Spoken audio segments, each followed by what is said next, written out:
tadi Bang Willy Muldian, harusnya ini Kang Opik ya sekarang ya, karena ternyata orang Garut ya, Kang Opik ya. Orang Garut. Ya, mohon.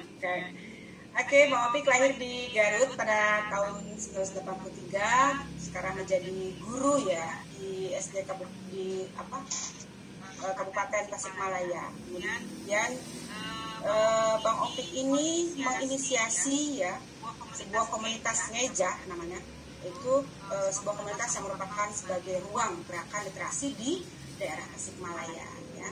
Selain mengelola komunitas ngeja ini, Bang Opik juga menjabat sebagai Ketua Forum Taman Bacaan Masyarakat Jawa Barat periode 2016 sampai 2021. Jadi sekarang masih ya Bang Opik ya. Nah, kemudian pada tahun 2020 Bang Opik sudah dipilih secara aklamasi untuk menjadi Ketua Umum Pengurus Pusat Forum Taman Bacaan Masyarakat. Berbagai prestasi yang sudah pernah diraih oleh Bang Opik dari tahun 2015 sampai dengan 2019, banyak sekali anugerah yang diperoleh, yaitu salah satu diantaranya adalah anugerah Jasa Dharma Pustaloka dari Pustaka Nasional, kemudian menjadi pelopor pemberdayaan masyarakat bidang pendidikan dari Gubernur Jawa Barat, kemudian peduli pendidikan dari Kemendikbud, dan TBM kreatif rekreatif dari Kemendikbud, ya. Terus ada anugerah bidang jasa dari Yayasan Rancage 2017, ada lagi Nonoman Panaratas dari Pikiran Rakyat. Nonoman apa nih artinya? Insan Peduli PAUD Dikmas dari GTK Kemendikbud, dan satu lagi anugerah Tokoh Kebahasaan dan Kesastraan kategori pegiat literasi dari Badan Bahasa Kemendikbud. Nah, Bang Opik ini selain dirinya sendiri berprestasi, beliau juga membawa teman-teman komunitas ngejanya untuk sama-sama meraih prestasi. Ini banyak sekali ya.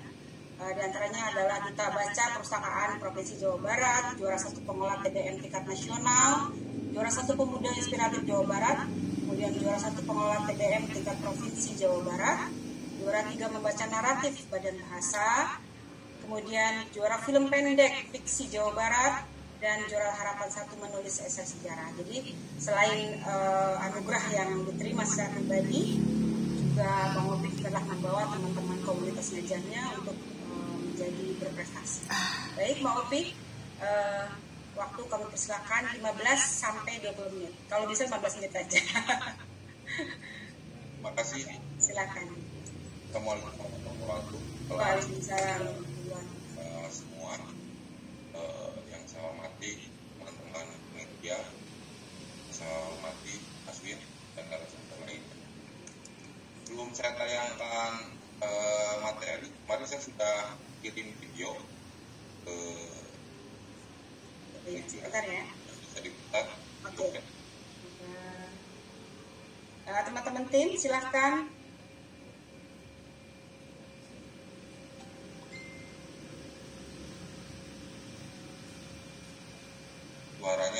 Suaranya belum keluar ya.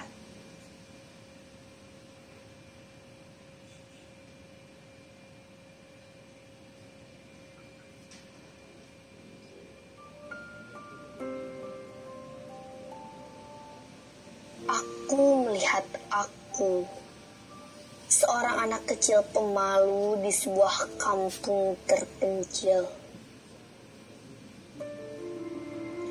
Aku melihat aku, seorang anak yang memasuki saung bambu penuh buku. Aku melihat aku, seorang anak yang meraba buku, membukanya, membacanya dengan terbata.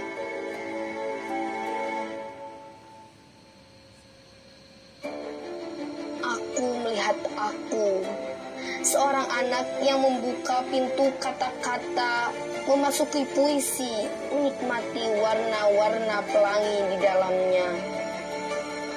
Aku melihat aku, seorang anak yang tumbuh besar dengan sejuta cerita dari buku-buku yang dibacanya.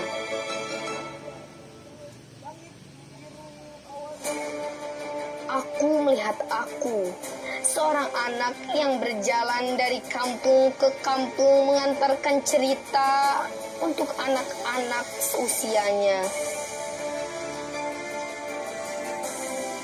Aku melihat aku, seorang anak yang terbang dengan cerita yang dibacanya. Aku melihat aku, melihat kata-kata dan puisi yang lindap di dalam kepalanya.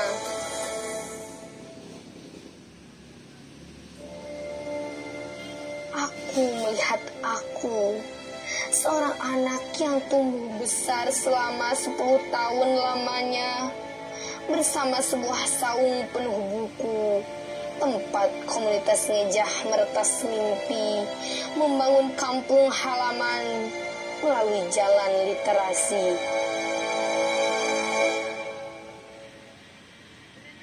Aku melihat aku, seorang remaja dengan sejuta mimpi di kepalanya.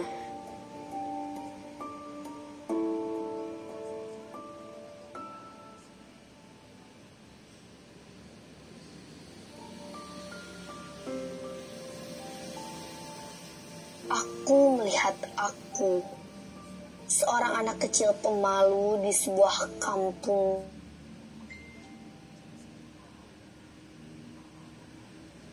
Tapi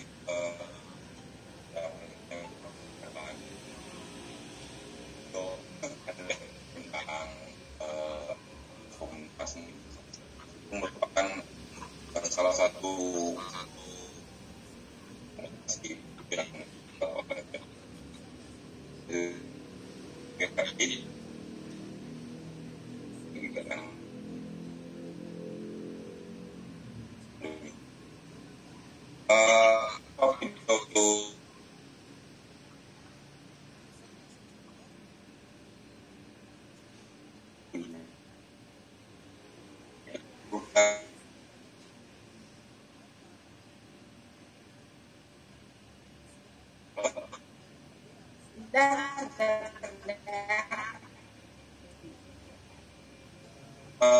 ibu yang saya hormati, jadi ada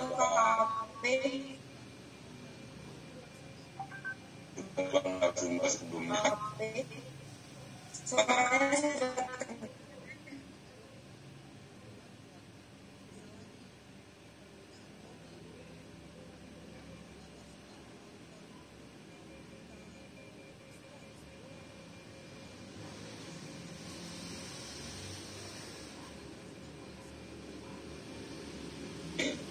Saya lanjutkan sesuai dengan permintaan panitia.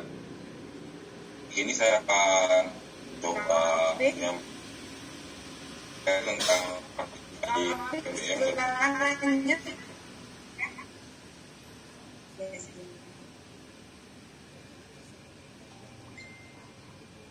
ini sinyal di tempat saya atau di tempat ibu ya?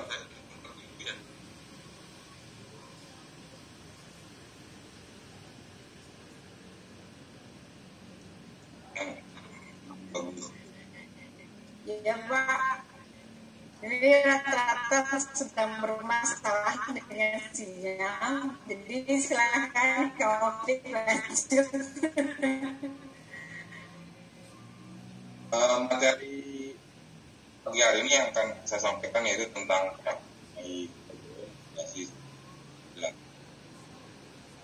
ketika saya mendengar kata berbasis inklusi sosial,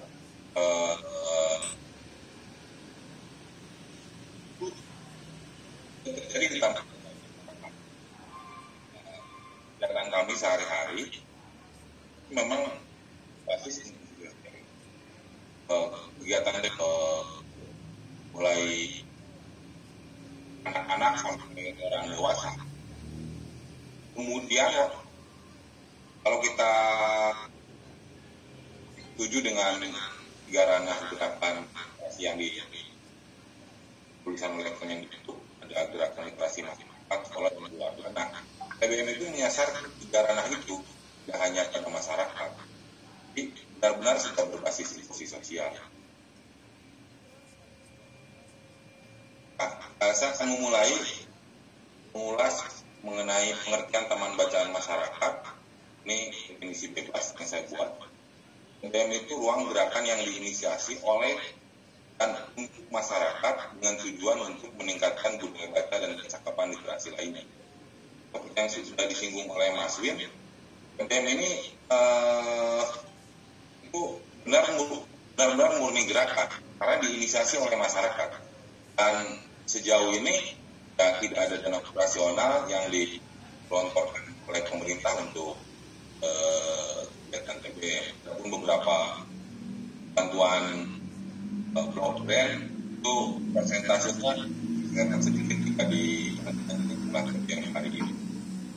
Karena itu kunci definisi TBM yang saya buat itu gerakan, benar-benar bentuk kepedulian masyarakat terhadap rapor merah literasi Indonesia. Bagaimana kita tahu banyak penelitian yang mengatakan bahwa literasi di negara kita ini masih sangat rendah. Oleh sebab itu, masyarakat mencoba pegangan tangan membuat gerakan bersama dengan taman bacaan masyarakat. Nah, pada wujudnya ada dua jenis TBM secara umum.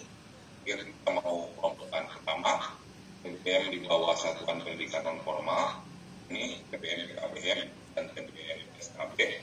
Kemudian yang kedua ada TBM sendiri. Namanya banyak sekali, karena TBM itu sekarang sudah menjadi entitas mewakili dari gerakan literasi masyarakat.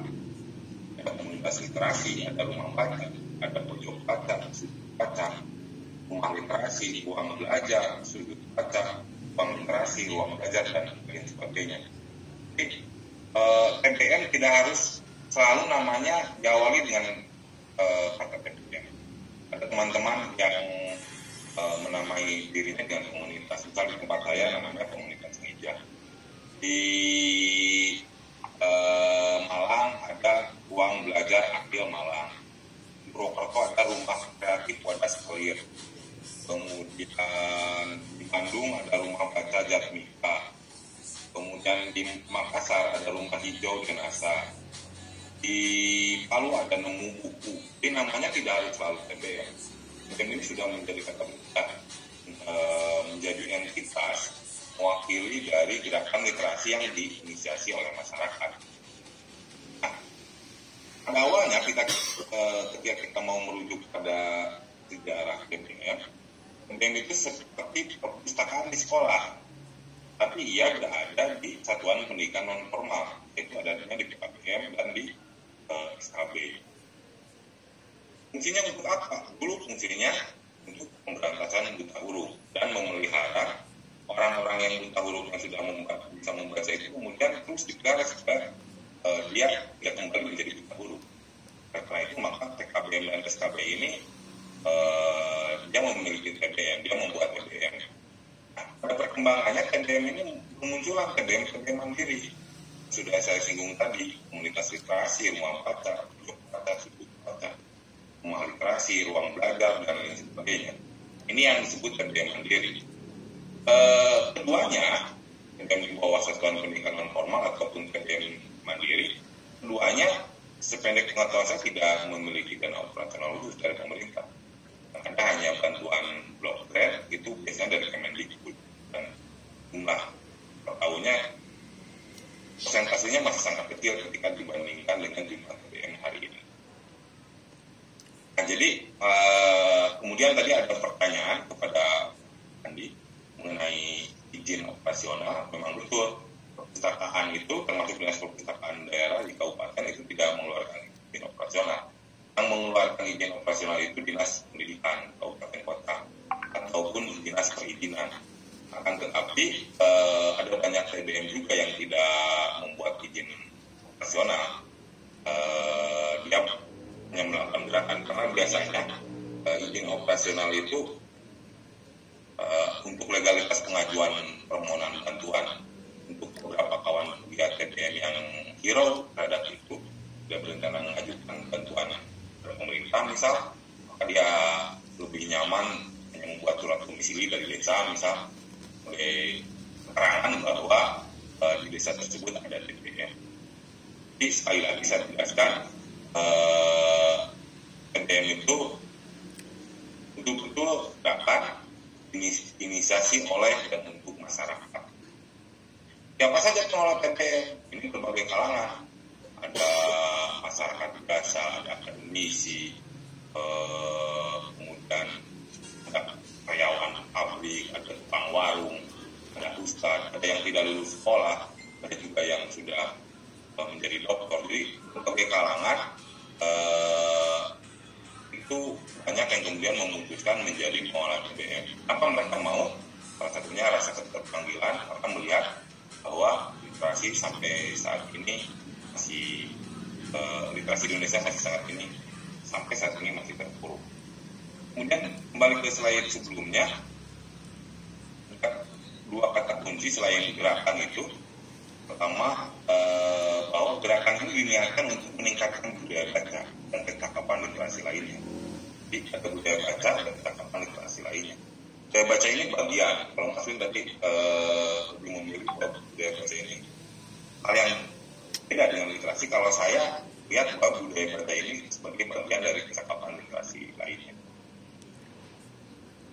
Kemudian karakteristik gerakan TBM itu lagi-lagi sangat berbasis inklusi sosial, terbuka dan menyasar semua kalangan.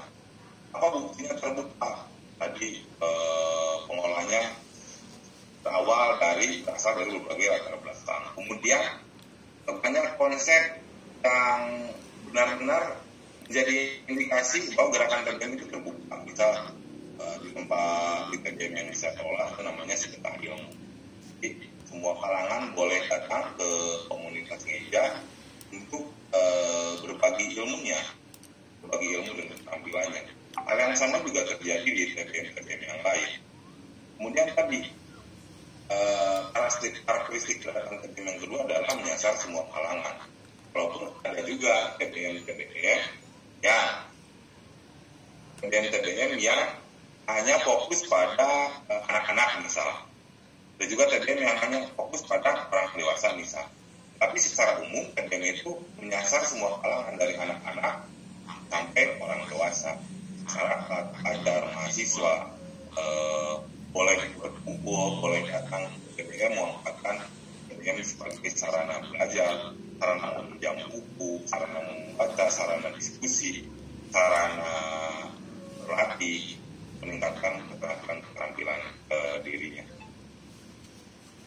Kemudian pola layanan TBM itu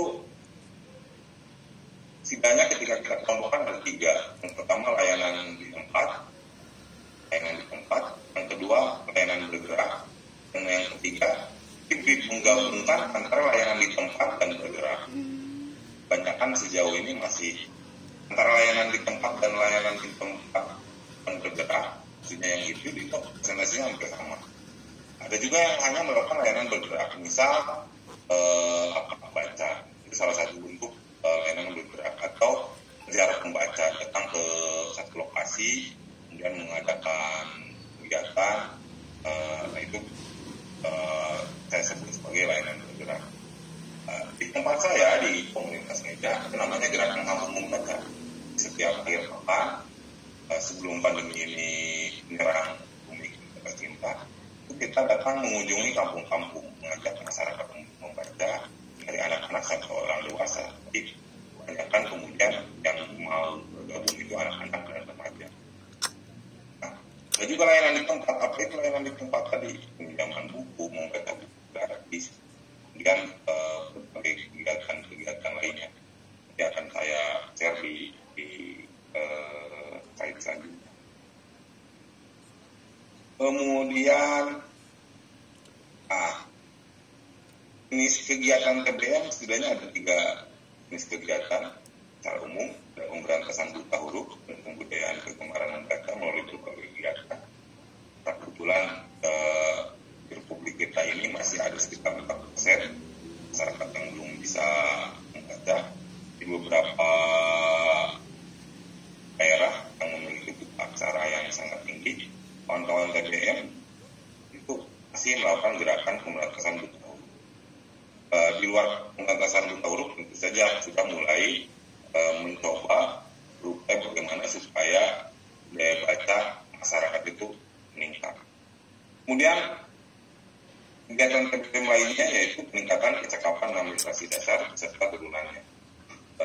Seperti yang kita ketahui, ada 6 kemampuan literasi dasar, ada literasi baca tulis, ada literasi numerasi, ada literasi digital, kemudian ada literasi sains, kemudian ada literasi finansial, dan ada literasi budaya dan keluarga.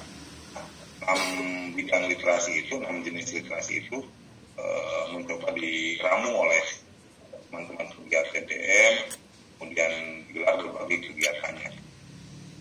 Nah, di luar 6 literasi itu ya ada jenis-jenis literasi turunannya.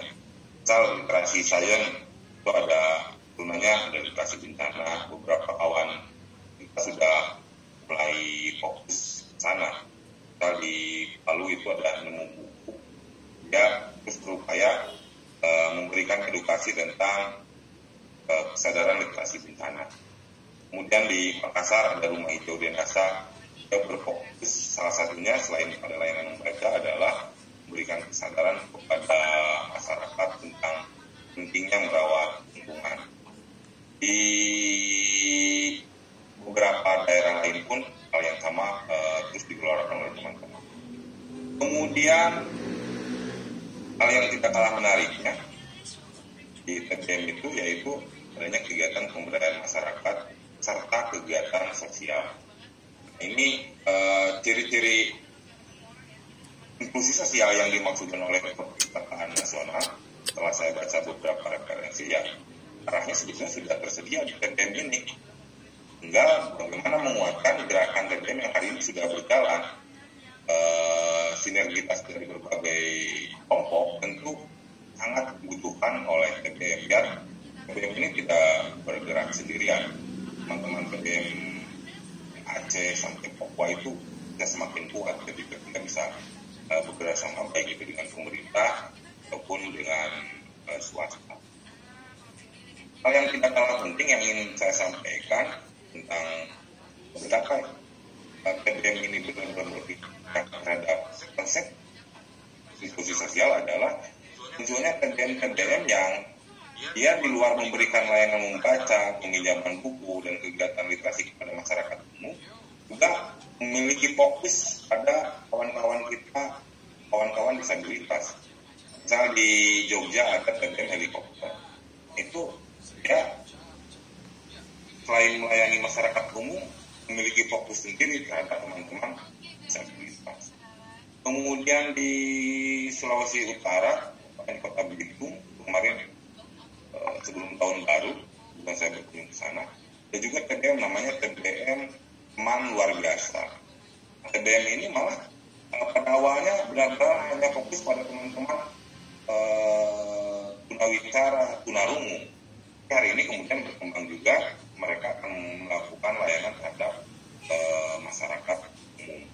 Nah, ini tentu indikator yang melihat jelas bahwa TBM ini sudah berbasis inklusi sosial, tidak diragukan lagi. Silakan datang ke TBM.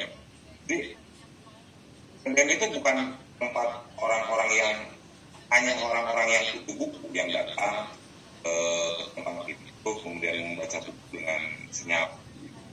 Bukan. Mereka kegiatan kemasyarakatan terjadi di TBM. Dan upaya-upaya kreatif juga dilakukan oleh teman-teman TBM. Ada yang menggelar dongeng, ada yang menggelar gerakan lukis, kemudian ada yang bikin radio musik dan sebagainya. Itu upaya-upaya supaya TBM ini tidak membuat orang jenuh gitu. Orang datang ke TBM itu merasa senang gitu. Nah, kemudian pertemuan antara pengelola TBM, relawan TBM dengan para pengunjung itu biasanya dimanfaatkan oleh kawan-kawan TBM untuk mengedukasi mereka tentang pentingnya membaca, pentingnya menulis, melalui berbagai diskusi-diskusi yang diselenggarakan secara kreatif dan reflektif. Oke, Ibu yang saya hormati, jumlah TBM hari ini yang terdata di donasi buku Mendikbud yang 1858. Tahun ini rencananya karena kebetulan kami baru menerima amanah sekitar 3 bulan, sedang mencoba menyusun skema pendataan ulang. Karena sepertinya data ini mungkin saja bisa berubah. Karena saya lihat banyak TBM-TBM baru bermunculan di berbagai daerah. Juga ada beberapa TBM yang kemudian mati. Kenapa mereka mati? Ya salah satunya mereka tidak bisa bertahan. Karena biasanya kawan-kawan pegiat TBM ini, mereka benar-benar harus kreatif, bukan hanya melakukan kegiatan, tetapi melakukan pencarian dana untuk membiayai kegiatannya. Karena sejauh ini belum banyak TBM yang memiliki dana operasional bantuan dari pemerintah.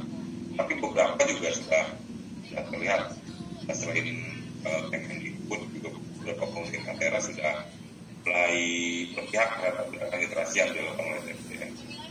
Misal di Bandung ada namanya TBM Sehati.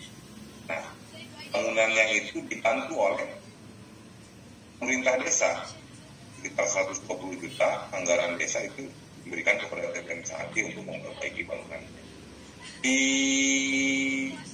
Depok baru dari 2 bulan yang lalu, 1-2 bulan yang lalu, itu pemerintahnya memberikan anggaran 8 juta untuk 1 TBM untuk menguatkan gerakan TBM. Nah, ini pola-pola ini tentu juga bisa direplikasi di daerah-daerah yang lain. Akan tetapi untuk keseriusan teman-teman TBM bagaimana mengadvokasi ini. Karena itu sebagai tempat koordinasi silaturahmi untuk menguatkan gerakan TBM, maka sejak tahun 2005 TBM ini berhimpun pada sebuah rumah yang bernama Forum TBM. Di tingkat besar itu ada pengurus pusat Forum TBM.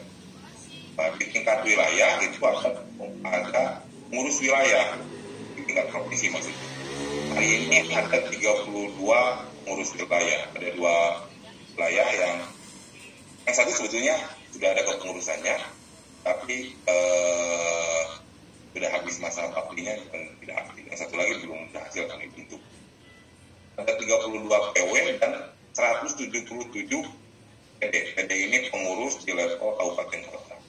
Depan kami akan terus genjot membenahi organisasi biar semua kabupaten kota itu memiliki kepengurusan daerahnya.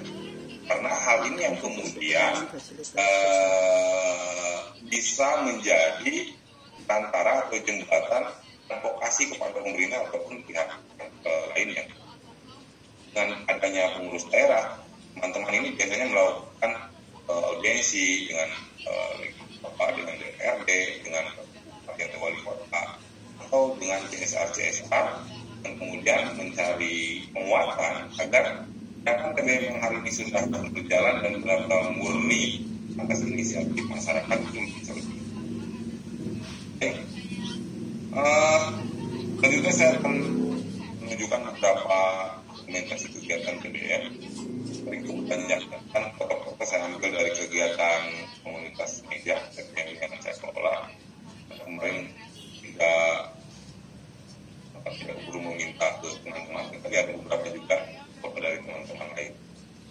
Nah, ini dokumentasi kegiatan TBM. Sengaja saya pilih yang menunjukkan bahwa kita benar-benar berbasis inklusi sosial. Pertama itu suasana saung komunitas ngeja saat menggelar lomba. Jadi masyarakat dari anak-anak sampai orang tua itu berdiri untuk datang ke tempat kami, walaupun kondisinya sedang hujan. Kedua ada pelatihan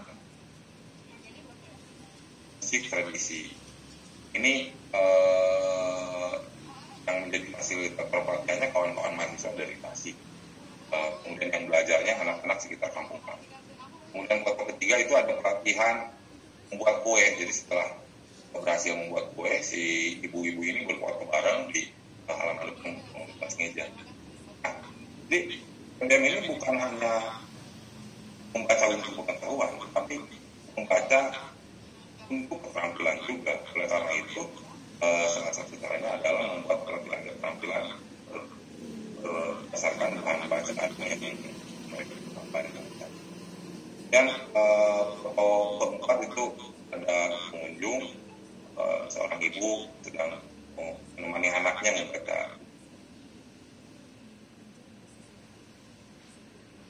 Kemudian selanjutnya ini pertama ada kegiatan kebaran serta pelaku jurnalistik kerja. Belum pandemi kita tiap tahun menggelar kegiatan ini, dan walaupun tempat kami ada di pelosok, itu ratusan peserta bahkan dari kota datang ke kami untuk mengikuti kegiatan pelatihan jurnalistik pajak. Hanya pelatih setelah pelatihan itu yang dilakukan selama 2 minggu berturut, kita dampingi teman-teman untuk belajar nulis, dan kita investasi mereka untuk mengirimkannya ke media lokal. Beberapa kawan kemudian berhasil untuk mengirim dan dimuat. Untuk ketiga, ini reading virtual ini sebagai upaya supaya kegiatan konten ini tidak mati dan kita terus melakukan menggelorakan gerakan literasi. Beberapa konten di Jawa Barat kemudian membuat reading group virtual. Pesertanya Opik 2 menit lagi ya. mana Bu? Kak Opik, 2 menit lagi. Siap Bu. Kemudian keempat, kegiatan gerakan kamu membaca. Jadi kegiatan kami di tempat kita hanya sekali, tapi juga ada kegiatan berbagai kampung. Ini merupakan salah satu layanan administrasi di kampung. Kemudian ada latihan jualan online, kemudian dosen-dosen Unpad, akan internet sehat bersama dosen-dosen.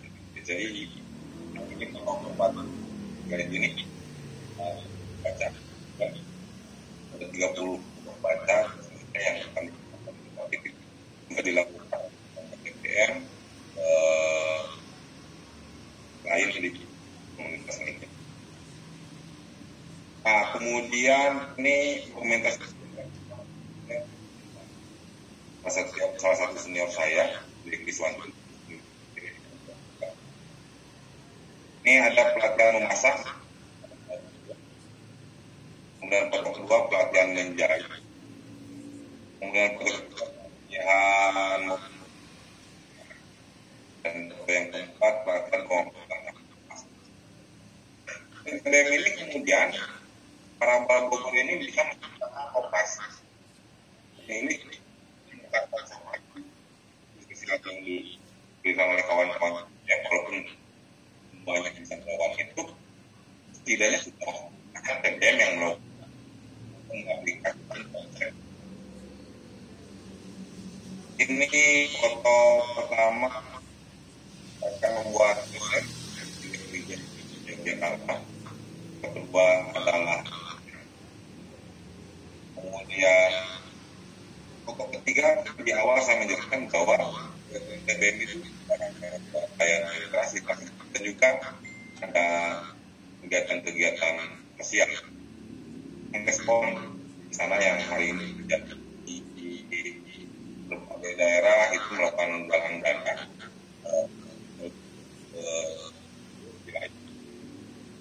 keempat itu kelas merajut TBM Aksara juga. Teman-teman, pemantik diskusi kita dan membayangkan media sosial akan untuk mengikuti program kami, silakan di follow TBM dan hal yang forum TBM, kemudian forum TBM namanya www.forum.tbm.id. Teman-teman bisa mengetahui berbagai kegiatan TBM melalui media sosial dan laman forum TBM yang Untuk teman-teman yang saya sampaikan, mungkin ada waktu untuk berdiskusi. Terima kasih. Assalamualaikum warahmatullahi wabarakatuh. Waalaikumsalam warahmatullahi wabarakatuh. Terima kasih kepada Bang Opik yang sudah memaparkan materinya mengenai TBM ya. Baik, Bapak Ibu hadirin sekalian, masih ada satu pemateri lagi, yaitu Ibu Indah Kurnianingsih. Sebelumnya, jadikan saya bacakan dulu CV-nya, yaitu beliau adalah salah seorang dosen program studi perusahaan dosen informasi Universitas Yarsi, kemudian sebagai koordinator pengabdian kepada masyarakat dari tahun 2016 sampai sekarang. Kemudian selain itu beliau juga menjadi